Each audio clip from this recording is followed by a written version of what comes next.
Rich kid spills wine on black CEO. Parents laugh until she ends. Their $650 empire. Hello everyone. Before we begin today's video, I need your help. We've noticed that the channel is losing traction, and subscribing is one of the best ways you can help us. It's quick, free, and allows us to continue bringing you great content. Your support means everything. Let's keep this channel growing collectively. Where are you watching from? Drop your city or country in the comments below. Thank you very much. Now, let's get back to the story. Go serve then. That's what people like you are here for. The words didn't echo, they sliced. Clean, precise, delivered with the confidence of someone who had never questioned their place in a room like this. And for a heartbeat, the entire Avalon Gala shifted. Not in volume, in temperature. Ava Johnson stepped beneath the towering chandeliers as if the light itself were watching her. Satin gown, quiet posture, a presence that didn't beg to be noticed yet disturbed the air the moment she arrived. The ballroom, curated to perfection, paused to reassess its symmetry. A pause can be polite. This one wasn't. A cluster of guests near the center table turned, their champagne-colored attire shimmering in synchronized elegance. Their son smirked first, elbowing his mother with a chuckle. The mother's smile tightened, delighted by something unsaid. The father lifted his glass in a half-toast, half-dismissal, the universal gesture of someone convinced they've correctly identified a stranger's role. A hostess hurried over, lips poised in a service smile, too eager to correct a mistake she assumed was obvious. "Hi, excuse me," she said, already motioning.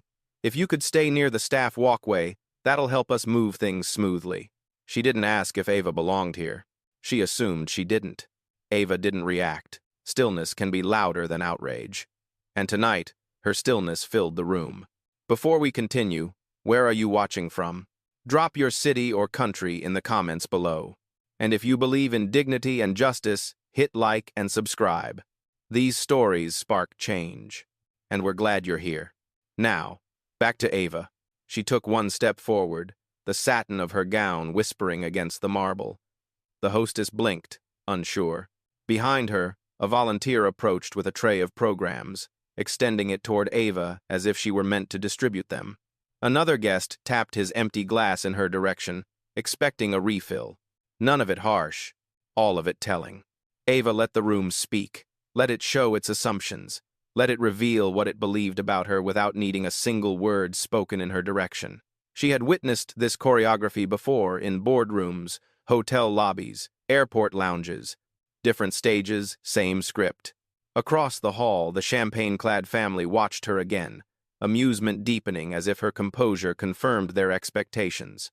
Their laughter, quiet, elegant, perfectly acceptable in a room like this, rang louder to her than any orchestra swell.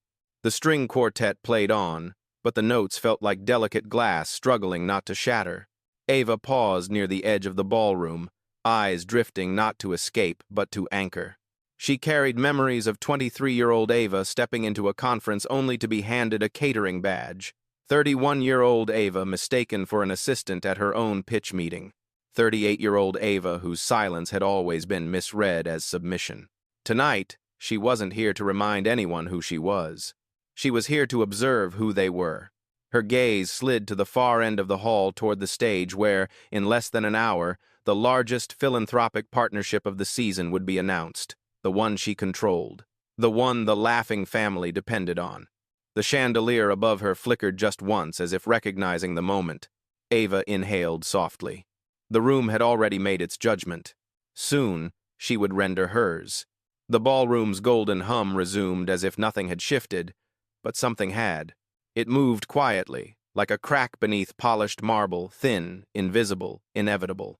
Ava stepped deeper into the room, her posture steady, her breath controlled.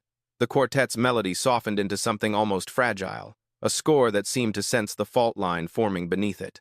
She reached for a glass of sparkling water from a passing server, not out of thirst, but to anchor herself in the moment. But the moment had plans of its own.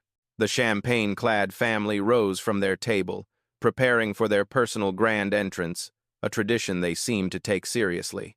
The son, still amused by his private joke at Ava's expense, spun casually with a glass of red wine in hand. The movement was smooth, practiced, too elegant to be accidental. And yet, the wine left the glass in a perfect arc. A streak of ruby caught the light, scattering like a thin comet across the air before landing on Ava's gown. A soft, cold bloom spread across the satin just enough to stain, just enough to humiliate without ever having to name the intent behind it. The boy gasped theatrically. "Oh, wow! Didn't see you there." His voice dripped with apology, but none of it reached his eyes. His mother suppressed a laugh behind her hand. The father didn't bother to hide his smile. To them, it wasn't cruelty. It was sport. The room felt the shift. A few guests paused mid-step. A server froze. A flashbulb from a photographer flickered, catching the red blotch on Ava's gown like a spotlight on a wound the room insisted was nothing. Ava looked down slowly, not at the stain, but at the path the wine had taken. A clean line, a deliberate one. She didn't flinch, she didn't touch her dress. She simply breathed, and the air around her tightened as if taking instructions from her lungs.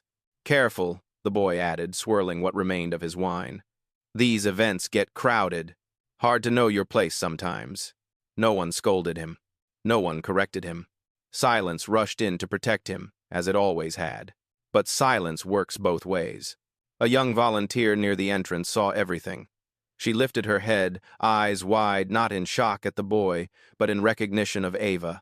She had seen her months ago on a magazine cover, standing beside the founder of the Avalon Foundation. She knew that face. She knew that presence. Yet the room did not. Not yet. Ava met the girl's gaze. A tiny nod. Permission or gratitude impossible to tell. But it steadied the girl's breath. Then Ava turned back to the ballroom, as if the spill, the boy, the family, and the murmuring air were all irrelevant details in a story she no longer needed to resist. She lifted her glass of water not to drink, but to witness the reflection in its surface. She didn't see shame. She saw clarity, a room showing her precisely who it was. And somewhere beyond the orchestra, beyond the laughter, beyond the stain slowly drying on her gown, the stage waited, the partnership waited, the decision the one she alone possessed waited. Ava stepped forward. Quiet power doesn't rise. Quiet power arrives. And tonight, it had. The stain on Ava's gown hadn't dried yet, but the ballroom behaved as if it had already been forgotten, filed away under minor accidents and social inconveniences. But tension doesn't disappear. It settles. And in rooms like this, it settles fast. The boy twirled his empty glass, proud of the small chaos he'd created. His mother leaned in, whispering something behind her hand, something sharp, something amused. The father shot another look at Ava, the kind that said you should have moved. Their laughter wasn't loud. It didn't need to be. Volume isn't what makes a room cruel, certainty is. A group of donors near the silent auction watched the scene with raised eyebrows, their whispers blending into the music. They weren't reacting to the spill. They were reacting to Ava's reaction, the calm, the stillness, the refusal to retreat to the shadows where the room thought she belonged. That calm unsettled them. At the edge of the ballroom, the young volunteer who had recognized Ava earlier took a hesitant step forward. She held a clipboard like a shield, as if it might justify her presence. Her eyes flicked from Ava to the boy to the family, then back again. She opened her mouth, then closed it. Courage, like tension, also needs a moment to settle. Meanwhile, the hostess from before returned, her smile thinner than the first time. "I'm so sorry about the spill," she murmured. "These events get crowded. People bump into each other." The explanation hung in the air, flimsy as tissue.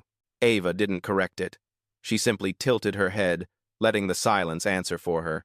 The hostess flushed. "If you'd like to freshen up, we have a staff corridor." There it was again. Staff. Ava's gaze lifted, not cold, not sharp, just aware. The kind of awareness that makes excuses trip over themselves. "Oh, of course," the hostess stuttered quickly. "I didn't mean well. I just thought never mind." She retreated into the crowd, swallowed by the clinking of glasses. Across the room, the boy's friends joined him, drawn by curiosity. "Is that her?" one whispered. "The one blocking the walkway earlier? She looks upset. Maybe she shouldn't stand so close to donors." Ava heard none of it directly, but she felt every ripple. Gossip has a temperature, and the air around her was warming fast. She reached a corner table, setting her untouched glass of water down. The stain on her gown had darkened into a deeper red under the lights, a visual reminder the room kept pretending not to see. A server passed by and paused, offering a stack of linen napkins. "Here," he said softly. Not pity, recognition. A subtle acknowledgement that not everyone in the room agreed with the script being written about her. Ava accepted the napkin but didn't use it. She wasn't here to erase anything, not yet. Near the stage, a cluster of event organizers nervously reviewed their notes. One of them glanced at Ava with a frown. "Is she standing in the photo area? Should we move her?" "No, don't cause a scene. Just redirect her later." Redirect. A word that pretends to be polite but never is. The volunteer inhaled sharply this time, stepping closer, closer, until she stood only a few feet behind Ava. Her hands trembled around her clipboard. "Say it," she whispered to herself. But she wasn't ready yet. Behind them, the family prepared for a photo. The father gestured broadly, calling for the photographer. The boy struck a pose, still holding the nearly empty wine glass, glancing at Ava once more, smirking at the quiet stain he had crafted. The photographer adjusted his lens. The chandelier flickered again, and the ballroom's tension tightened like a bowstring. Ava took a breath, absorbing the room's weight without letting it change her posture. Quiet power can withstand pressure. But pressure, eventually, reveals everything around it. Tonight, it would. The stain on Ava's gown had become the room's unspoken center of gravity.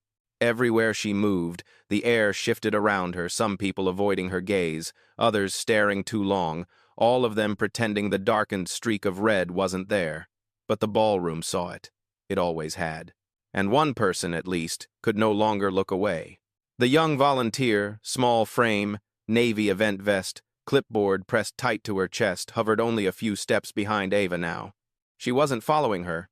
She was gathering courage in her orbit, a satellite preparing to break free. She watched as Ava reached the edges of the silent auction display, standing beneath a row of spotlights that washed the stain into a deeper shade. Ava didn't hide it. She didn't adjust her gown. She let the truth sit where it landed. The volunteer's breath shook. She had seen the spill. She had seen the boy's smirk afterward.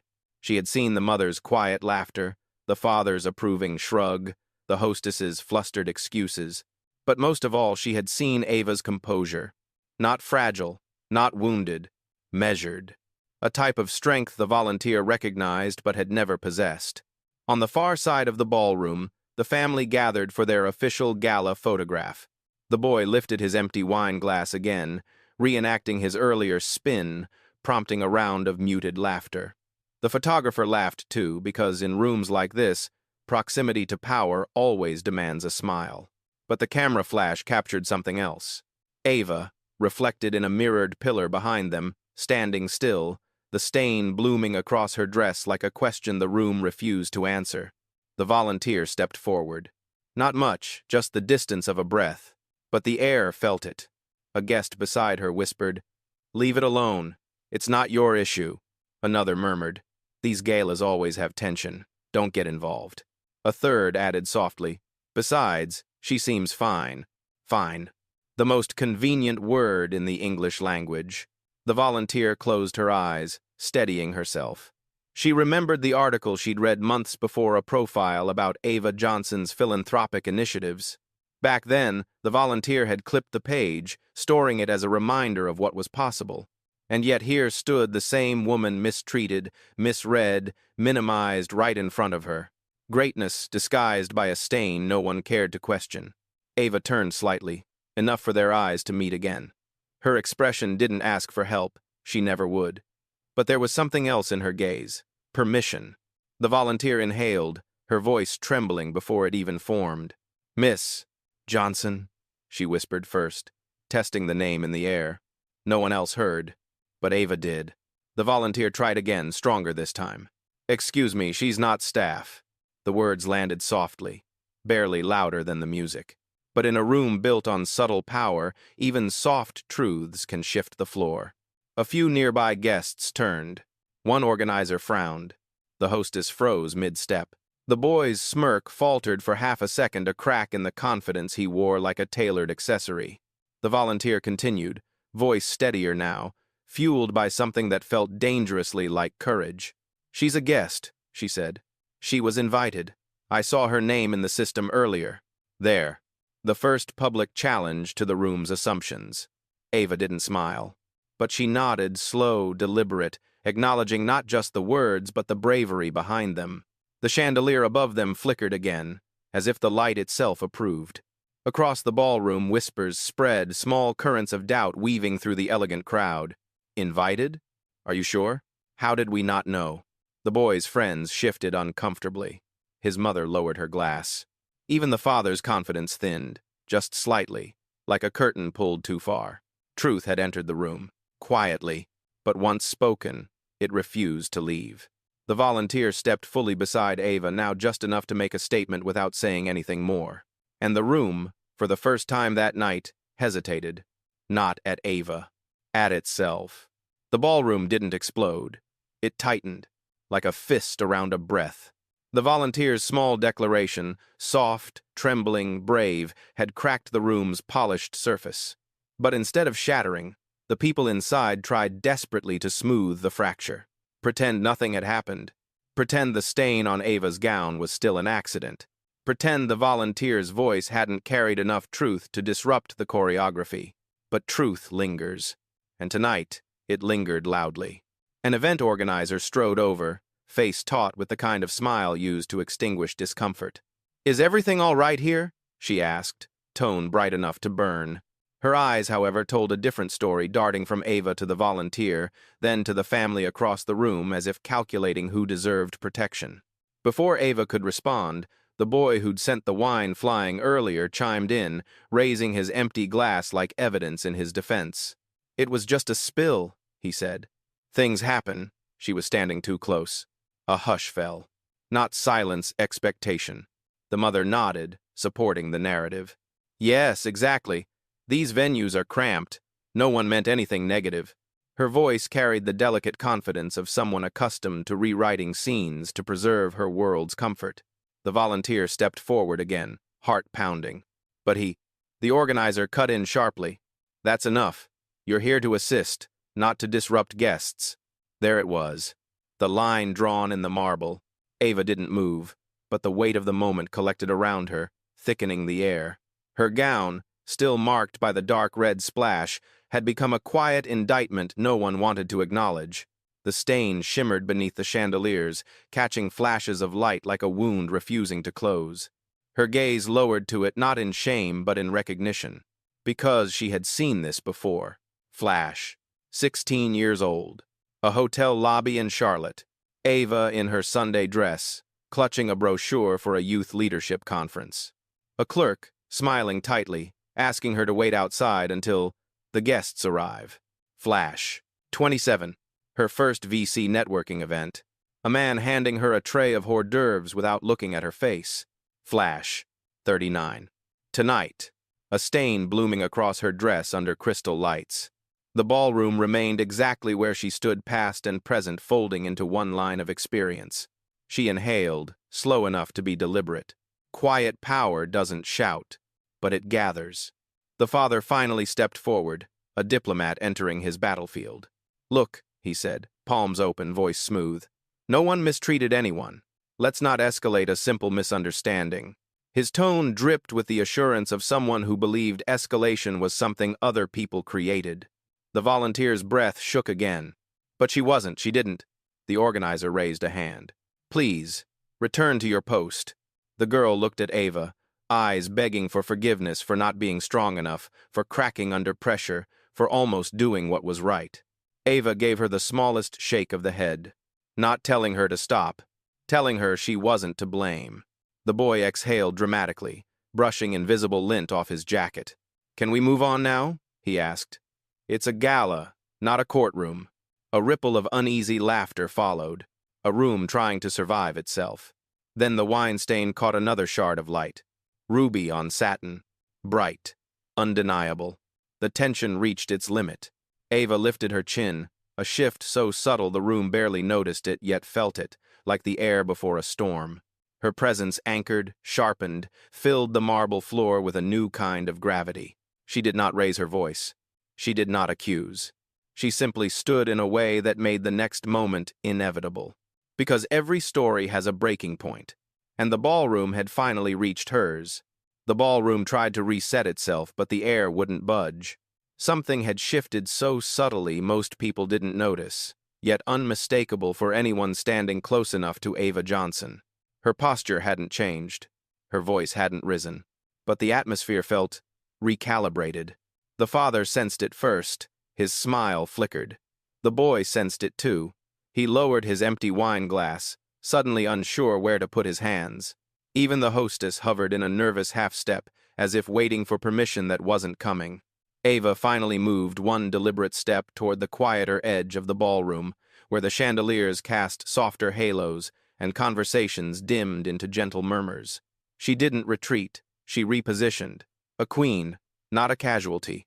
She reached into her clutch and tapped her phone awake. Not frantically. Not defensively. Just ready. The screen illuminated her face with a calm glow, the kind that drew a clean line between what had just happened and what was about to. She lifted the phone to her ear. "Naya," she said softly. A pause. Then a crisp voice answered on the other end, low enough that only Ava could hear. "I'm here. What do you need?" Ava's gaze drifted back to the ballroom, the laughing family, the organizers whispering, the volunteer trembling at the edge of bravery and fear. "Activate the internal alert," Ava murmured. "Quiet protocol. Monitor compliance." Naya inhaled sharply, not in confusion, but recognition. "It's live," she said. "Do you want me to notify the board?" Ava's eyes flicked to the boy, whose confidence was slipping grain by grain. "Not yet. Let's watch." She ended the call with the softest click. Nothing outward changed. No alarms. No announcements. But power rarely announces itself. It simply arrives, and the room feels it before it understands it. The chandelier nearest the stage flickered again, more distinctly this time, as if reacting to the current humming beneath the marble. Behind her, the volunteer stepped forward, hesitant but determined. "Miss Johnson, are you all right?" It wasn't a question about the stain. It was a question about everything. Ava turned to her, voice gentle. "I'm fine, but thank you for speaking." The girl's shoulders loosened just a little. Across the ballroom, the organizer approached again, wearing a smile lacquered with forced ease. "If you'd like to step out of the main area, we can help you get cleaned up. These things happen at events." Ava held up a hand, not abrupt, but firm enough to stop the sentence mid-breath. "I'm not leaving," she said. 4 words. Quiet. Immovable. And somehow louder than anything the orchestra had played all evening. The organizer blinked, thrown off balance. "Oh, well, of course. I only meant—" "You meant to move the discomfort," Ava replied softly. "Not the truth." The organizer stiffened, unsure whether to apologize or defend herself. The hesitation made her retreat, swallowed again by the elegant crowd. Ava turned back toward the center of the ballroom. The boy looked away. His mother lowered her gaze. The father straightened his jacket, suddenly aware of how exposed he felt despite being surrounded by luxury. Quiet consequences are the sharpest ones. Nia messaged Ava twice, silent confirmations that the system was active, that the staff logs were tracking, that Ava's presence had been flagged for real-time compliance review. No one in the ballroom knew what that meant, but Ava did. And soon, so would they.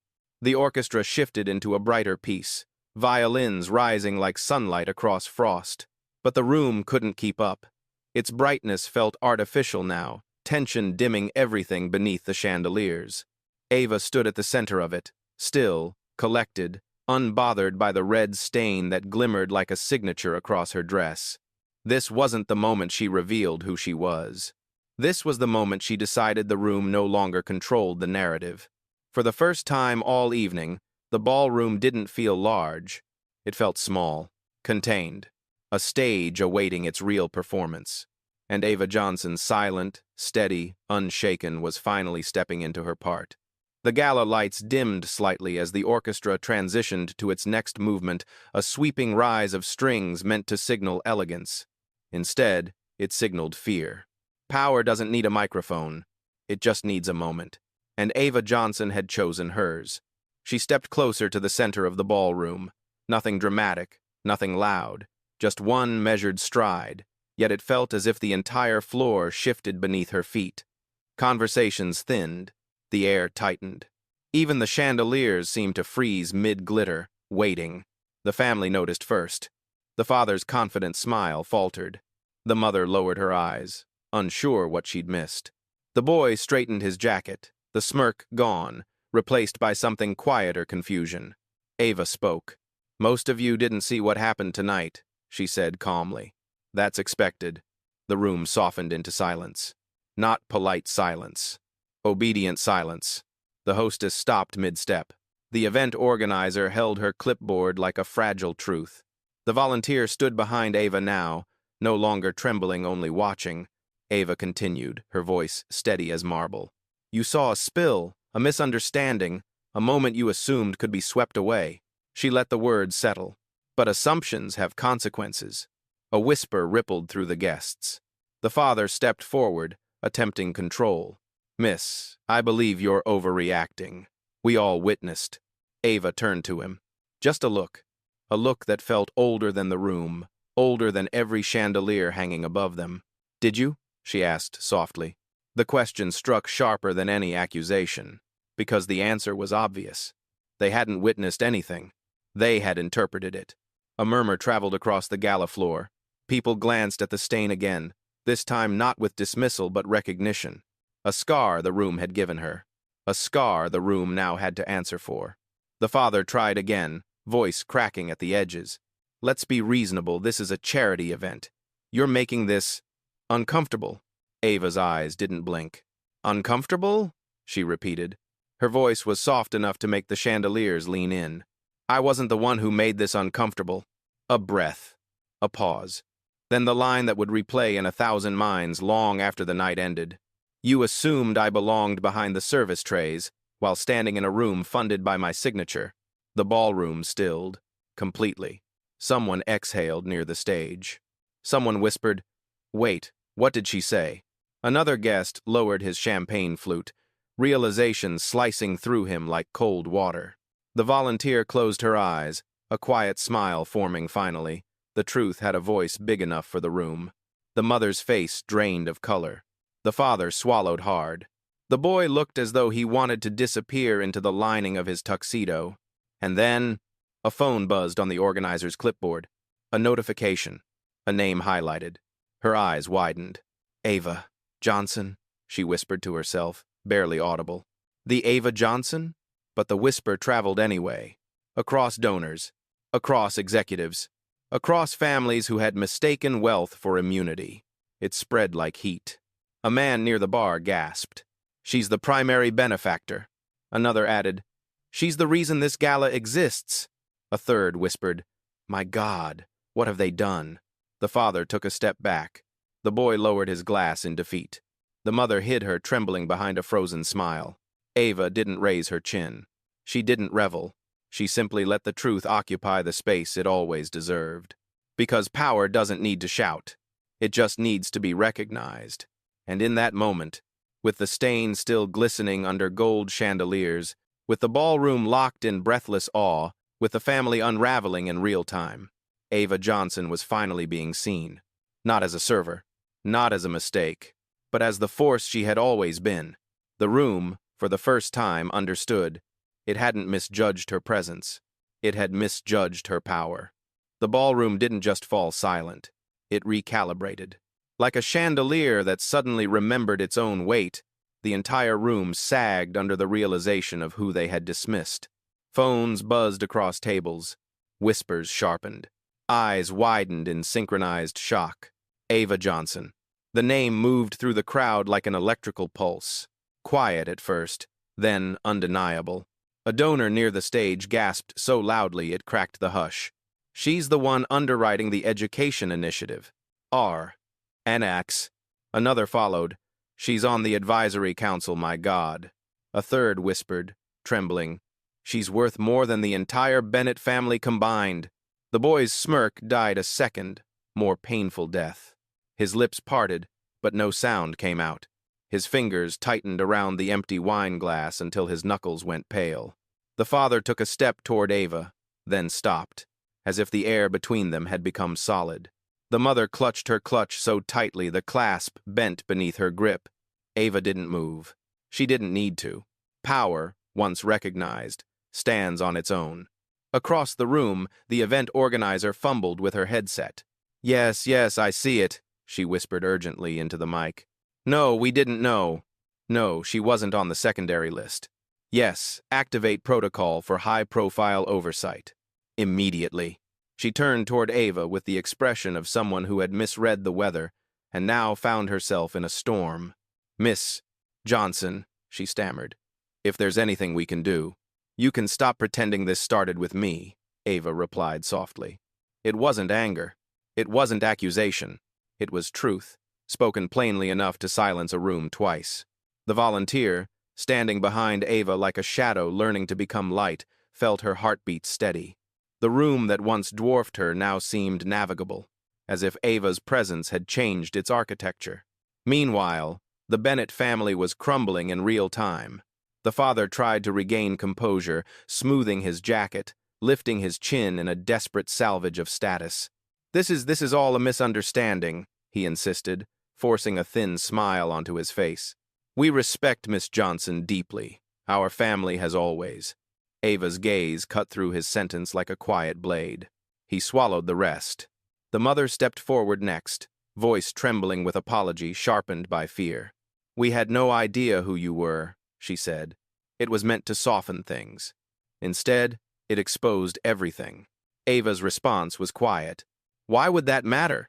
The mother froze, trapped in the implication, unable to answer without admitting the truth she had never intended to confront. The guests felt it too. A moral gravity pulling the room inward. The volunteer whispered to Ava, barely audible. They're scared. Ava exhaled slowly, as if accepting a truth she'd known all along. They're not scared of me, she murmured. They're scared of being seen. 200 and just double to batter. Behind them, phones continued lighting up. Notifications from donors, board members, executives, messages that all said the same thing in different variations. Is it true? Is she there? Fix this. The father heard at least one of them from his own phone. His face drained as he read. His empire wasn't collapsing tonight, but its foundation had cracked. Ava stepped slightly to the left, allowing the spotlight above to hit her directly. Not vanity, visibility. The room needed to see her clearly. She looked at the stain on her dress one more time. Not as humiliation, but as evidence. Evidence the room had provided. Evidence she no longer needed to explain. When she lifted her head again, the entire ballroom held its breath. Because they knew. The next words would decide everything. But she didn't speak yet. There is a silence that precedes judgment. A silence heavy enough to bend a room around it. And Ava Johnson stood inside that silence, unshaken, ready to deliver the moment they could never take back. The silence in the Avalon Gala stretched so thin, it became a second ceiling. Wide, fragile, trembling above every guest. Ava finally broke it. Not with volume, with certainty. When a room shows you what it believes, she began, voice low but carrying, you don't correct it. You document it. The words fell like soft stones, quiet, but each one leaving a visible impact. The organizer lowered her clipboard. The hostess looked away. Several donors shifted their stance as if suddenly aware of what they'd chosen not to see. Ava continued, her tone steady as the marble beneath her feet. I didn't come here tonight to be acknowledged. I came to observe the culture of a partnership worth hundreds of millions. She looked at the father just long enough for truth to land. And I've seen more than enough. A sharp breath traveled through the room. The boy pressed his trembling fingers against his jacket, staring at the stain he'd caused as though seeing it for the first time. The mother clutched her clutch closer, shoulders drawn tight. Ava lifted her phone. One tap. A simple gesture, but it felt like the axis of the ballroom turned with it. A vibration hummed from her device confirmation delivered. Nia, she said calmly. Notify the Foundation. Effective immediately, withdraw our support from any project under Bennett oversight. ARD 1. Across the hall, someone gasped. not in drama, in comprehension. Without the Johnson endowment, the Bennett family's entire philanthropic sphere, scholarships, grants, development projects, would lose its anchor, not collapse, but drift, unguided, unfunded, unprotected. She wasn't ending their empire. She was ending their certainty. The father stepped forward, desperation cracking through his practiced calm. "Please," he stammered. "This is a misunderstanding. If you would allow us a moment to explain." Ava shook her head gently. "You had your moment. It was every moment before this one." The orchestra, unsure whether to play or pause, rested their bows in a limbo of waiting. Ava turned slightly, addressing the room rather than the family. "For years, I've been told to be patient, to be gracious, to endure." End quote.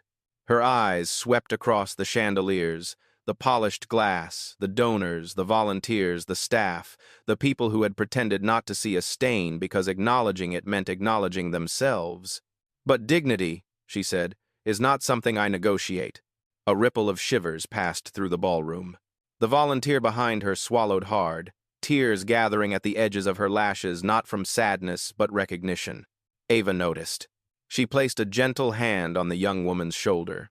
"You spoke when it was hard," Ava told her softly. "That is the beginning of change." The girl nodded, breath unsteady but proud. Ava faced the guests one last time. "I didn't raise my voice tonight," she said. "I didn't need to. Power doesn't shout. It decides." The chandeliers glowed brighter, refracting her words back into the room like mirrored light. Then she stepped forward, each movement precise, as if reclaiming the floor that had doubted her, underestimated her, profiled her without daring to name it. Guests parted instinctively, not out of fear, but out of recognition. When she reached the ballroom doors, Ava paused. Not to look back, to let the final truth settle. "Let tonight be a reminder," she said, "that respect is not owed to status. It is owed to humanity." 80. Then she walked out, unhurried, unshaken, carrying nothing with her except the silence she had reshaped into justice. Behind her, the ballroom remained frozen, its chandeliers dimming to their original glow, as if the light itself understood. A room that misjudges power must face the cost of its own assumptions.